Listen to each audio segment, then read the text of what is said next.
It can be hard to teach your kids about how their emotions can affect their actions and attitudes. Sometimes it is the smallest thing that can make us angry and react in unkind ways. What Should Dragon Do follows Dragon and her two roommates as they navigate the everyday irritations of living together. Dragon responds in anger when things don't always go her way. Through question and answer, kids learn how to choose patience and kindness and how to make better choices. Written by Stephanie Webb with beautiful and colorful illustrations by Kids Art, What Should Dragon Do will make you laugh as you read about Dragon and her adventures with her friends. What Should Dragon Do can be ordered online through Amazon, Barnes & Noble, and Chapters Indigo, or directly from the publisher at friesenpress.com. It is also available as an audiobook on Audible.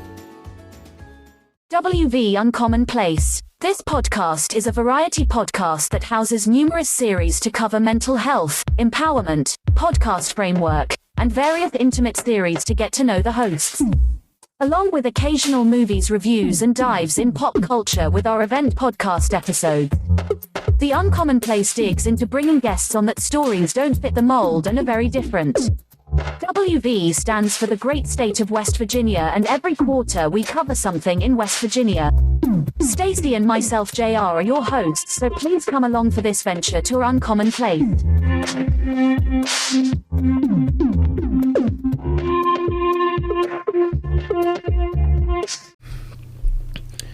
Oh man, we're about to dig into one that kind of made me, I used to throw my Sega Genesis controller on this one. Whew. We're going to talk about Earthworm Jim. Earthworm Jim as a side-scrolling video game, as an animated show. It was a cartoon that went on the animation block for Warner Brothers. So it was another one of these, like, almost adult-themed. It was kind of like Ren and Stimpy, but neutered down or watered down a lot. So Earthworm Jim, made by David Perry, Shiny Entertainment. Playmates was involved in the first game. First game, man, you freaking shot a cow down, and it hit this little, it was on a seesaw type thing, and next thing you know, when that cow dropped and it hit whatever, it flew wherever it went to. You had crows eating at you. The video game itself was pretty cool. Came out in 1994. Just a different way of doing a side-scrolling game. It was challenging. Storyline was really absurd. And the noises that you would hear from that game would just get you going. Superior game on Genesis, the first one. The second one was superior on the Sega Saturn.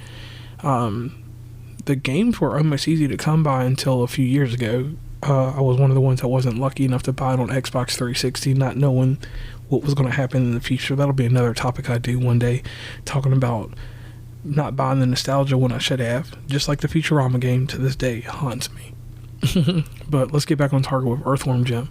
So the game comes out in 1994, and its popularity led to an animation series in 1995. Even though it was short-lived, it gave him a new life to him. Gave him some surreal animation, wacky storyline, memorable characters like Cycro, Princess What's Her Name. The Earthworm Jim cartoon became a cult hit with adults and kids.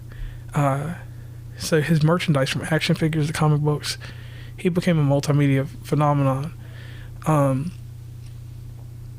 So what happened with him is the story that happened with so many things. The intellectual property for this. There became a dispute between the game's creator, Doug Tin-Nipple, and Shiny Entertainment of the transition of it from a video game to an animated series. And the rights to the characters, design, overall concept were put into a legal quagmire, causing confusion and tension. Subsequent video game release, I got tongue-tied, never captured the imagination of the first game. The sequels and anything else that happened kind of just died out. And the sad thing is that this was a pretty good series. One thing I will check on, because I don't ever think it was actually released. I'm still trying to see if the one that was released. What is it? I want to see if Earthworm Jim 64 was released. Give me 1 second, I'm looking. I don't think it was. It was released? Imaging, shopping, can you buy? Let me see what you can get it on. Oh wow, it actually was released. It was released by Rockstar. So interesting enough, I will have to find this Earthworm Jim game and play it. Earthworm Jim 3D. Yeah, just released by Rockstar on the Nintendo. Wow. The Nintendo 64, so that's interesting. Surprised I never got it. Huh. And it's really cheap. Yeah, that's odd. Well, either way. After the 2D games, I didn't, like I said, I didn't know about this 3D game because I heard that it was canceled or something, but that's crazy to know that it exists. Crazy that Rockstar did it. Looking at the graphics for it, don't look too bad, but oh, I can get it on Steam.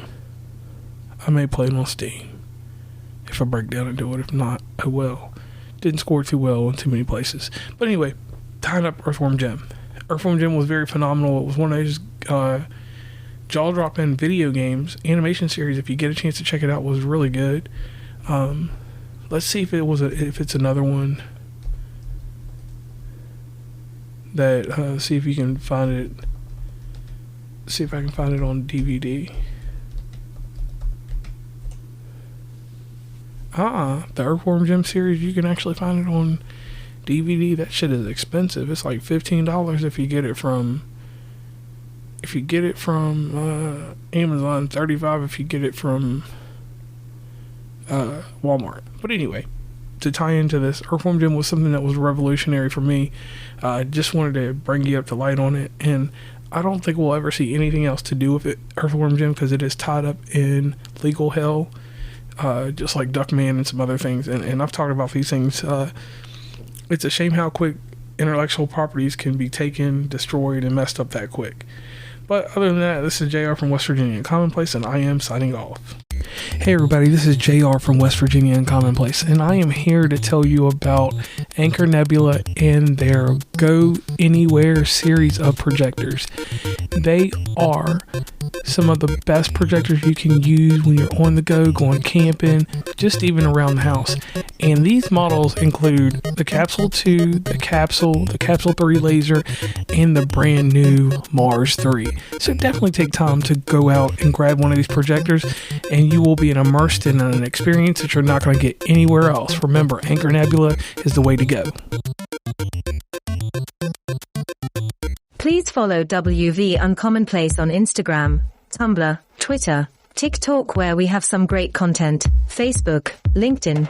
Hit up the merch store at onecommonplace.square.site. Join the email list from the website, and rate, subscribe, and give feedback from your favorite podcatcher. And lastly, thanks for listening, and tune into the next episode.